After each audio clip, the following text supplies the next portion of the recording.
जानकी का बेटा 8 साल का था जब उसका पति दूसरी औरत के चक्कर में पड़कर उसे छोड़कर चला गया। इस बात से जानकी को गहरा धक्का लगा और उसने विधवा का जीवन अपना लिया। उसने सफेद साड़ी पहन ली। अब वो अपने बेटे विनोद की अकेले ही परवरिश करने लगी। वो एक फैक्ट्री में मजदूरी का काम करने लगी। जैसे तैसे गरीबी में रहकर उसने विनोद को पढ़ाया लिखाया और आज इस काबिल बनाया कि वो एक बड़ी कंपनी में काम करने लगा। माँ, मुझे बहुत बड़ी कंपनी में मैनेजर की नौकरी लग गई है। अब हमारे सारे बुरे दिन खत्म माँ। अब तुम देखना तेरा बेटा कैसे तुझे ऐश की जिंदगी देता है। छोटी सी झोपड़ी से अब उसने खुद का पक्का घर ले लिया। अब उनके दिन बदल गए। अपने बेटे को काबिल होता देख जानकी बहुत खुश थी। अब उसने सोचा, अब मेरा विनोद जवान हो गया है, अच्छी नौकरी भी करने लगा है। अब मुझे उसकी शादी करवा देनी चाहिए। इसी बहाने बुढ़ापे में मुझे भी बहू का सुख मिलेगा। ये सोचकर जानकी ने उसके लिए लड़की देखना शुरू कर दिया। सुधा नाम की एक लड़की उसको पसंद आई और उसने उन दोनों की शादी करवा दी। जानकी को लगा कि बहू के आ जाने से अब वो चिंताओं से मुक्त हो गई है, लेकिन भविष्य के गर्भ में तो जैसे कुछ और ही छुपा था। वो अपनी बहू से तंग आ जाती थी। वो कभी भी कोई काम ठीक से नहीं करती थी। सब काम बूढ़ी जानकी को ही करने को कहती। माँ जी, बर्तनों से पूरा सिंक पड़ा हुआ है, चलिए उठिए, इन्हें धो दीजिए, फिर मुझे खाना भी बनाना है। ठीक है बहू, अभी धो देती हूँ। फिर कुछ दिनों बाद सुधा गर्भवती हुई। पहले तो वो कुछ काम कर भी देती थी, लेकिन जब से उसे अपनी माँ बनने की खबर मिली वो पूरी तरह से बेड रेस्ट पर चली गई। अब घर का सारा काम जानकी के कंधों पर ही आ गया। अब वो सारा दिन घर के काम करती और अपनी बहू के नखरे उठाती। एक रोज, माँ, मेरा प्रमोशन हो गया है। देखो तो मैं आपके लिए क्या लाया हूँ, ये साड़ी और ये चप्पल। अरे वाह, जुग जुग जियो मेरे बच्चे। लेकिन ये देखकर सुधा चिढ़ जाती है और वो अकेले में विनोद से कमरे में कहती है, बहुत मोटी कमाई है ना आपकी, 4 पैसे हाथ में आने की खर्च शुरू, वो भी बेफालतू का। देखो जी, अब हमारा भी बच्चा होने वाला है, हमारे खर्चे भी बढ़ेंगे। अब आप ना माँ जी पर ये सब बेकार खर्चे करना बंद कर दो। ये कैसी बातें कर रही हो तुम सुधा? माँ ने मुझे बड़े कष्टों से पाल पोस कर बड़ा किया है, तो इतना तो हम उनके लिए कर ही सकते हैं ना। लेकिन धीरे धीरे सुधा ने विनोद को उसकी माँ के खिलाफ भड़काना शुरू कर दिया। ऐसे ही वक्त गुजरा। अब उसने एक बेटे को जन्म दिया जिसका नाम उन्होंने सूरज रखा। ऐसे ही समय बीता और अब सूरज 10 साल का हो गया। एक रोज जानकी सूरज के साथ मंदिर से लौटी। मम्मी देखो, दादी माँ और मुझे प्रसाद में खीर मिली, आप भी खाओ ना मम्मी। मुझे नहीं खानी, और चुपचाप जल्दी से खीर खत्म कर और पढ़ने बैठ। एक संडे का दिन होता है और पूरा दिन तू घूमने फिरने में लगा देता है। और माँ जी, आपको जब मैंने बोला था आज मशीन लगाकर कपड़े धो देना, तो आपसे कपड़े तो धुले नहीं। सुबह सुबह पूजा करने मंदिर चली गई। अब मशीन लगाकर कपड़े धो लो, बड़ी मेहरबानी होगी। चिंता मत करो बहू, मैं बस मशीन लगाने ही जा रही हूँ। सुधा का यही स्वभाव था। वो अपनी सास जानकी पर अत्याचार करती थी। घर के सारे काम जानकी ही करती थी। पति के दुनिया से चले जाने के बाद जानकी पर मुसीबतों का पहाड़ टूट पड़ा। जानकी की बहू सुधा तो इसी फिराक में थी कि किस तरह से जानकी को इस घर से धक्का देकर उनके घर की मालकिन बन जाए, और उसे मौका मिल ही गया। अरे मैं मर गई, ये गर्म पानी बाल्टी में किसने रखा था? मेरा हाथ जल गया। जरूर ये काम माँ जी का है। वो तो चाहती है कि मैं मर जाऊं और उन्हें इस घर में आराम से रहने को मिले। क्या हुआ सुधा, तुम्हारा हाथ कैसे जल गया? ये सब तुम्हारी माँ के कारण हुआ है। उन्होंने ही जानबूझकर बाल्टी में गर्म पानी भरकर रखा था ताकि मैं नहाने जाऊं तो मैं जल जाऊं। अब मैं इस घर में एक पल भी नहीं रहूंगी। मैं जा रही हूँ यहाँ से। माँ, आपको शर्म आनी चाहिए। आपकी वजह से आज मेरा घर परिवार टूट रहा है। आप कहीं चली क्यों नहीं जाती हो? मेरी इसमें कोई गलती नहीं विनोद बेटा। मुझे तो बहू ने ही कहा था कि उसे गर्म पानी से नहाना है, और मैंने उसे कहा भी था कि बाल्टी में गर्म पानी मैंने रख दिया है। मुझे नहीं पता कि ये बहू ऐसा क्यों कर रही है। तुम बेकार में ही मुझ पर नाराज हो रहे हो। हाँ हाँ, मैं ही झूठी हूँ, आप ही सच्ची हो। रहो अपने बेटे के साथ। सूरज स्कूल से आ जाए तो मैं उसे लेकर चली जाऊंगी। चिंता मत करो सुधा, मैं कोई ना कोई इंतजाम कल तक कर ही लूंगा, पर माँ इस घर में नहीं रहेगी। विनोद काम पर चला जाता है और सुधा अपने कमरे में जाकर सो जाती है। कुछ देर बाद सूरज स्कूल से आता है, तब वो उठती है। मम्मी दादी कहाँ हो सब? अरे मेरा राजा बेटा आ गया, चल तू बैठ, मैं तेरे लिए अभी खाना लगाती हूँ। माँ जी, खाना बन गया या नहीं? अरे ये कहाँ चली गई? मम्मी दादी कहाँ चली गई? उन्होंने मुझे बोला था आज वो मुझे पार्क में झूला झुलाने ले जाएंगी। सुधा पूरे घर में देखती है पर उसे कहीं भी जानकी नजर नहीं आती। वो विनोद को फोन मिलाती है। विनोद घर आता है। विनोद, सूरज माँ जी से मिलने के लिए रो रहा है, अब उसे कैसे समझाएं? चिंता मत करो सुधा, मैं सूरज को समझाता हूँ। सूरज बेटा रोते नहीं है, तुम्हारी दादी जी हरिद्वार गई हैं, वहां एक बहुत बड़ी पूजा होने वाली है, इसलिए उन्हें आने में थोड़ा समय लगेगा। कुछ दिनों बाद तुम्हारी दादी आ जाएंगी, ठीक है? सुधा और विनोद किसी तरह सूरज को समझा देते हैं, पर वो दोनों जानकी के बारे में कुछ भी पता करने के बारे में नहीं सोचते। जानकी सड़कों पर अकेली बेसहारा घूम रही थी। जानकी के पास जो थोड़े बहुत पैसे थे वो लेकर वो दूसरे शहर आ गई और एक झुग्गी में रहकर अपना गुजारा करने लगी। अब तो बहुत से झुग्गी वाले जानकी को जानते थे। जानकी को घर से निकले आज 10 साल हो गए। पिछले 10 सालों से जानकी अपने परिवार से दूर है, पर विनोद और सुधा ने उसे ढूंढने तक की कोशिश नहीं की। गर्मियों का सीजन आया तो जानकी ने मंडी से जामुन खरीदे और जामुन बेचने लगी। लेकिन जानकी के सामने ही 2 ठेले वाले और थे जो जामुन बेच रहे थे। अब भला ठेले वालों के होते हुए पटरी वाली के जामुन कौन ही खरीदेगा, इसलिए उसने उन दोनों ठेले वालों से थोड़ी दूरी पर जाकर सस्ते जामुन बेचना शुरू कर दिया। कुछ ही दिनों में वो इस इलाके में बूढ़ी काकी सस्ती जामुन वाली के नाम से जानी जाने लगी। आज 80 साल की उम्र में जानकी इस दुनिया में परिवार के होते हुए भी अकेली है और आज भी खुद से कमाकर अपनी जिंदगी गुजार रही है। जानकी काकी, घर चल रही हो? मैं घर ही जा रही हूँ। शोभा बिटिया, अभी बहुत जामुन पड़े हैं, मैं सोच रही हूँ कुछ देर और बैठ जाती हूँ, थोड़े और बिक जाएंगे तो नुकसान नहीं होगा। लाला के जामुन के पैसे लौटाने हैं, घर ले गई तो जामुन खराब हो जाएंगे। और तुम्हारी नारियल पानी की बिक्री हुई क्या आज थोड़ी? हाँ काकी, आज बाजार में घूम कर बेचे तब जाकर बिके। मैं तो कहती हूँ मुझे दे दिया करो बेचने के लिए, पर तुम मानती कहाँ हो काकी? नहीं बिटिया, तुझे भी तो अपने घर का ख्याल रखना है। तू भी तो कितनी मेहनत करती है ना। तेरे बापू की तबीयत ठीक नहीं रहती, माँ भी तो घरों में काम करती है। कम से कम तू मेहनत करके घर को चला लेती है, ये बहुत बड़ी बात है बिटिया। चिंता मत कर, मेरी बूढ़ी हड्डियों में बहुत ताकत है। जिंदगी के दुखों ने मेरे शरीर को मजबूत बना दिया है। तुमसे बहुत कुछ सीखने को मिलता है काकी। अच्छा, मैं घर चलती हूँ, फिर तुम आराम से आ जाना। जानकी को जामुन बेचते रात हो गई। उसके पास अभी भी जामुन बचे हुए थे। तभी उसके पास एक गाड़ी आकर रुकती है।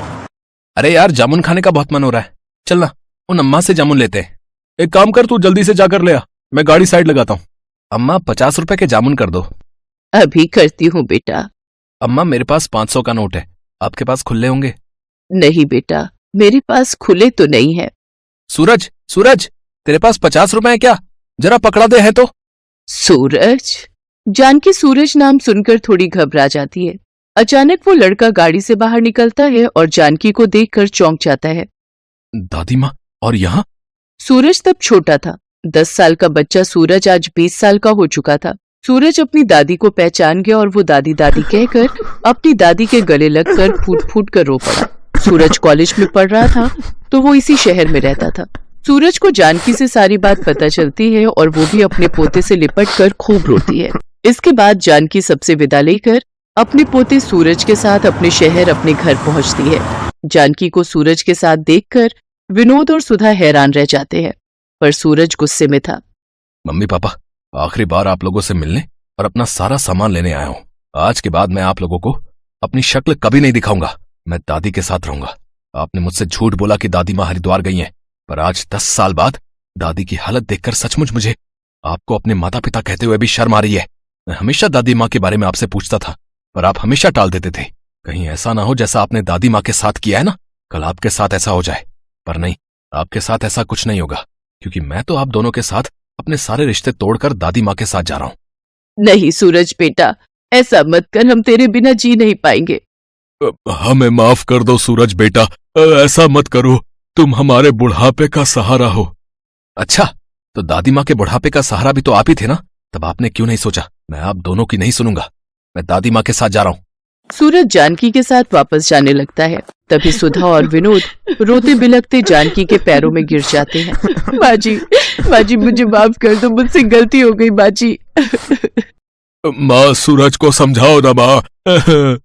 जानकी वहीं रखी एक कुर्सी पर बैठ जाती है। नहीं सूरज बेटा, अब मुझे किसी डॉक्टर की जरूरत नहीं। मैं अपने पोता और बेटा बहू से मिल ली। अब जीने की इच्छा नहीं सूरज बेटा। अपने माता पिता को माफ कर देना, अपने माता पिता की खूब सेवा करना।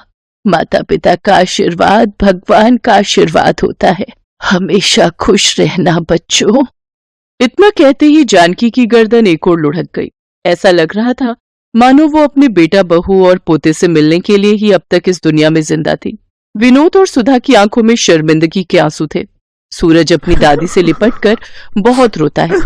आज उसकी दादी गरीबी में जिंदगी के दुखों को झेलते हुए इस दुनिया से जा चुकी थी।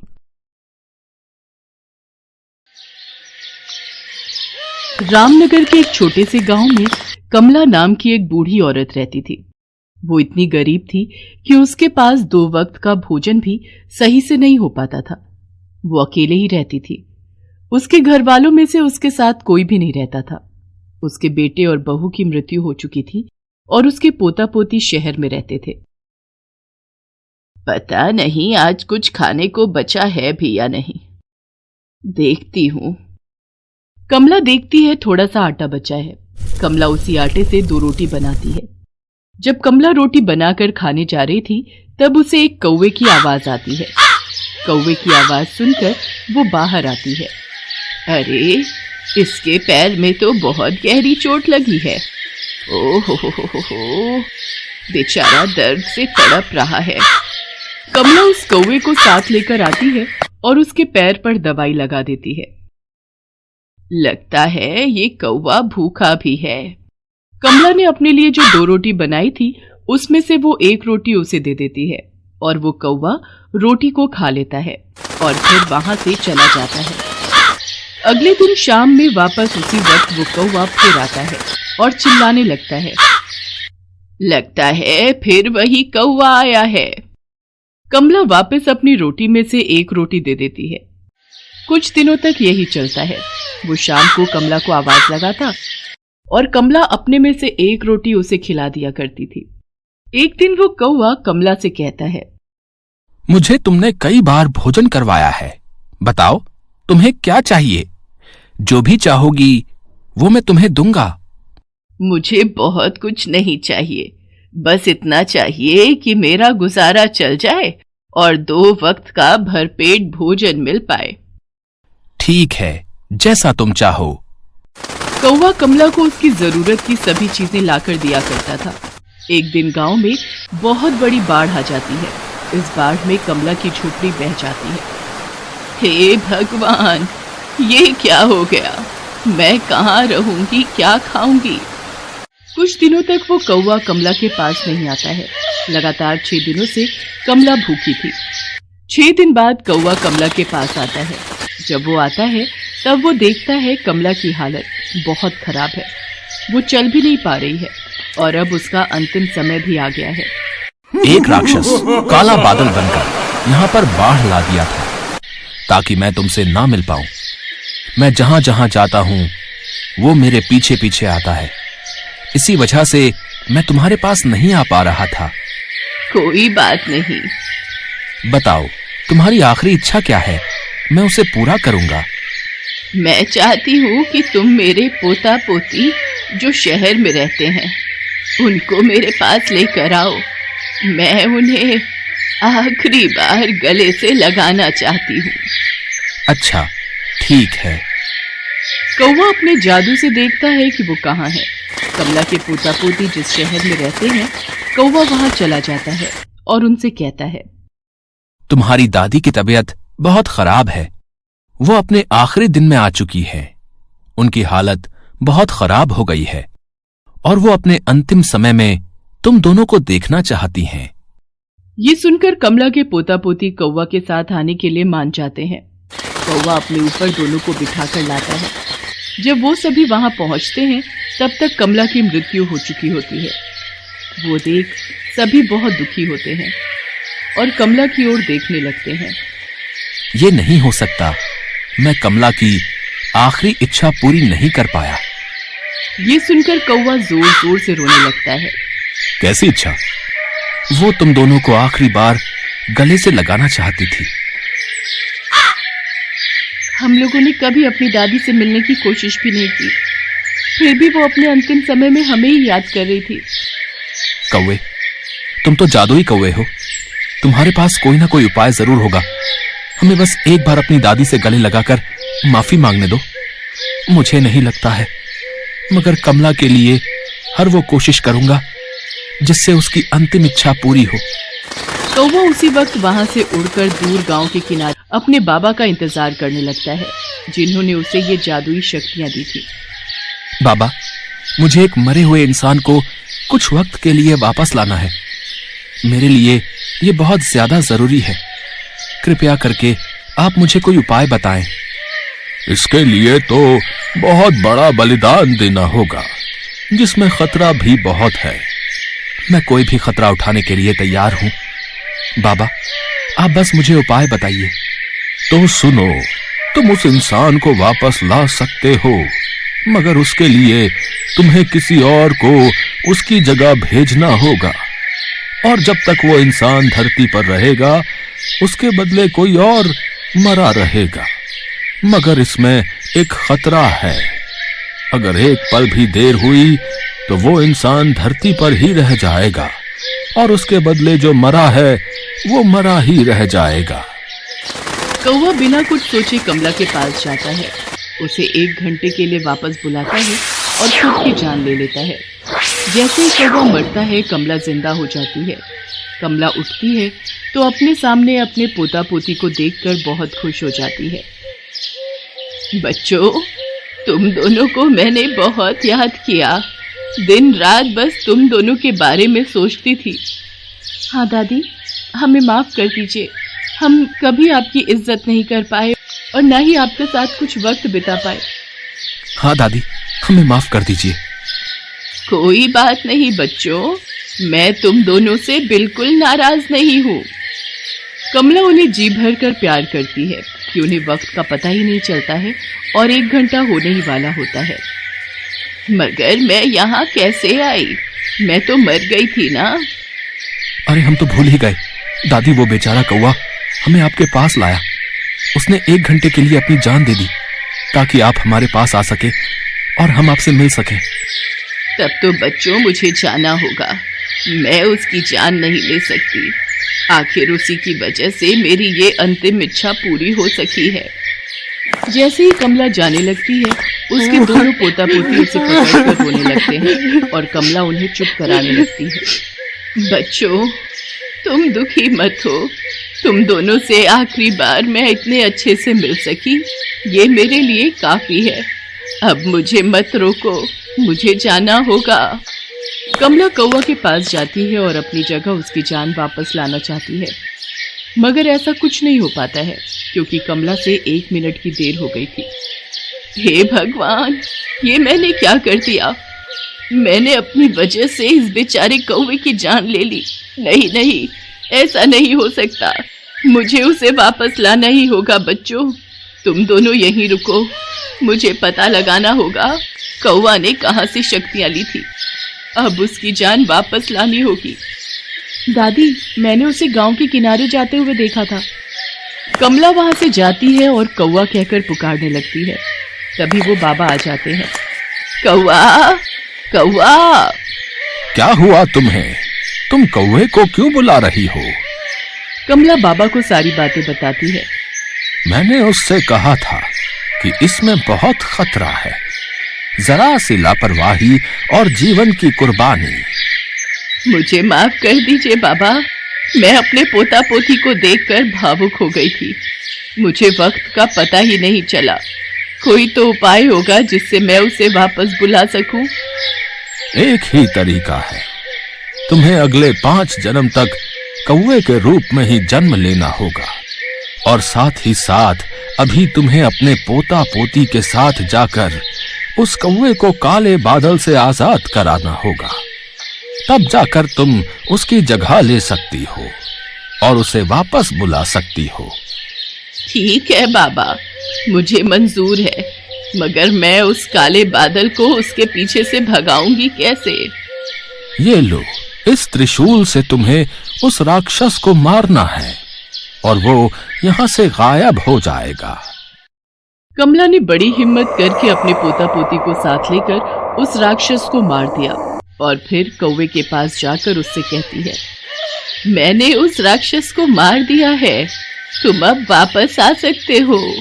इतना कहते ही कमला कौवे की जगह चली जाती है और वो जादुई कौवा धरती पर वापस आ जाता है। कौवा राक्षस के चले जाने की वजह से बहुत खुश हो जाता है और फिर खुशी खुशी कमला के पोता पोती को उनके घर छोड़ आता है। और वो जादुई कौवा फिर कमला के पोता पोती को अपने जादू से मदद किया करता था।